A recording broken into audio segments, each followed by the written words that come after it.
how do you reach out, I guess, to the people who aren't, I guess, inherently politically active or active in the university community? Because it seems like some of the people within the cut the tuition movement, at least I don't know if they had a history of student government, but I know Laura, and I know she's only a sophomore, but I don't think that she has. Yeah. That's just one example, but it seems like your movement is attracting some people that aren't necessarily historically political or see themselves as activists. So how are you trying actively pursuing that? Are you engaging Absolutely. them? I think that those of us who've been activists for quite some time often forget what it's like when you first get involved. But new activists tend to be the most energetic and enthusiastic. Those of us who've been doing it for a while tend to get pretty stale in our approach to what activism should look like and how it should work. And yeah, we want all kinds of, I think, new blood and energy inside of the movement. It's I think a little premature to call it a movement right now. Right now it's a bunch of people who care and are trying to figure out what to do, and we're trying to get educated about what's going on in the halls of power and trying to figure out how best to educate the rest of the campus on this. But of course, I think that if you explain what is taking place at the University of Texas to any rational person, they would be outraged at the fact, for instance, that tuition has gone up every single year for the last 25 years.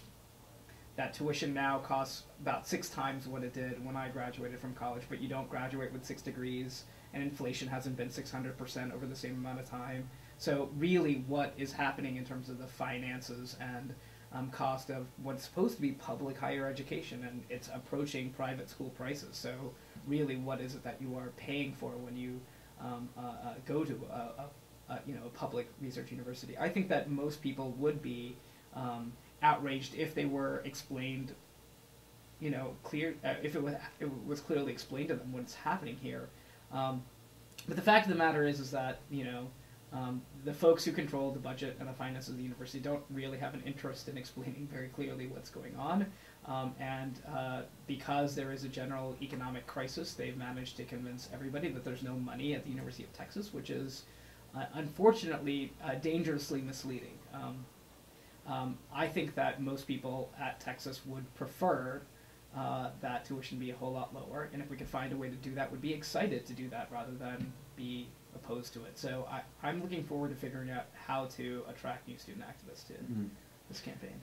Another question I had was, y'all are organizing students and having rallies on campus. So I was wondering, is there anyone who's trying to work, as they would say, like within the system with the, like you mentioned, you were at the advisory committee meetings, and that would be one outlet for that. Is that part of, or is it too soon to do that? Would you want to be organized first? I'm not one of these people who has I have to work outside the system because I think that that's the only way to get things done. If there were folks to work with inside of student government, I think that we should absolutely reach out to them and work with them. I know that a number of people who are campaigning for student government tried to come to the coalition meetings and approach student members about their platforms to talk about the issues that matter to them. We've also reached out to local politicians who sit on city council in Austin, and also the local representatives to the state assembly. So it's not as though we're not trying to do such things. I think it's anytime you can get a hearing with folks like that, it's important to do. The fact of the matter, though, is that I don't hold my breath in terms of getting a whole lot of immediate, spontaneous feedback from folks in positions of authority and power, largely because it seems to me, or has seemed to me, that they have more or less bought into the logic that a public education is no longer a service that the state provides to students, but a commodity that students buy from the state. And as long as it's a commodity that people buy, then you can be charged whatever you want to for it, which is kind of silly if you think about what the state does or all of the services that the state provides. It's kind of like being charged for welfare, or being charged for food stamps, or being charged for free health care. I mean, it doesn't make a whole lot of sense to call it a state good and at the same time charge people for it. We don't charge for K through 12 education, right? So what really has happened to higher education such that now it's seen as a commodity for people to purchase, right? You get the UT brand when you graduate, and you get to say, you know, I'm a Longhorn, here's my diploma, et cetera, and it affords you entry into certain, you know, certain kinds of jobs and whatnot. But is that really what higher education should be doing?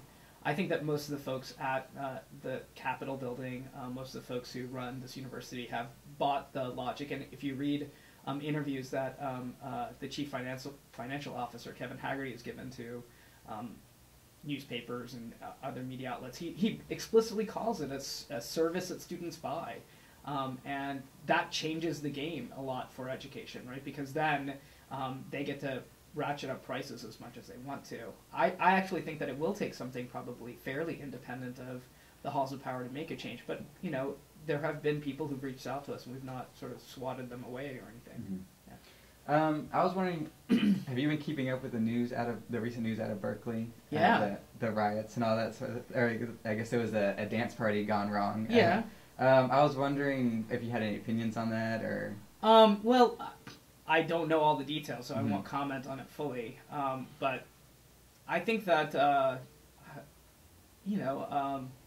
I think that most of what's happened in terms of student protests is that the media looks for the outliers and sensationalizes them, and the hundreds of people who do really, really hard work all the time to draw attention to this issue very rarely get noticed.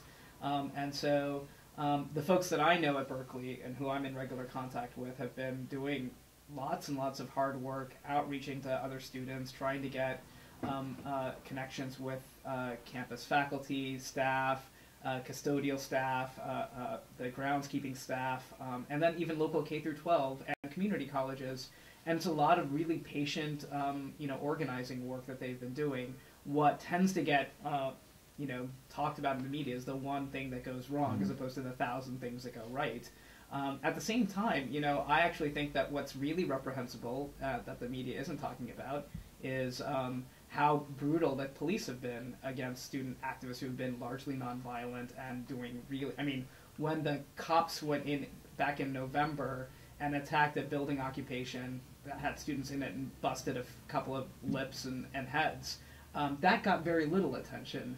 And it seems to me that if we're really going to talk about, what happens on these campuses and why things like dance parties go a little bit berserk, we have to put the whole picture out for people to examine. And part of what's also happened is a very, very strict police presence on campus, which I think, even when it comes to nonviolent protests, intimidates people into, I think, more aggressive and more radical activity, because they see the very simple things that they do getting criminalized easily, right? A nonviolent, peaceful sit-in, if that warrants police attack, then why not do a dance party, right? Mm-hmm. Well, if you're going to get beat up by the police anyway, it seems that that's part of the reason why things like this happen. Now, I don't know the details. I can't justify it. I'm not going to try to defend it, but I do think that if you look very carefully at what's happened over the last several years on most college campuses, the criminalization of nonviolent student activism has been pretty serious.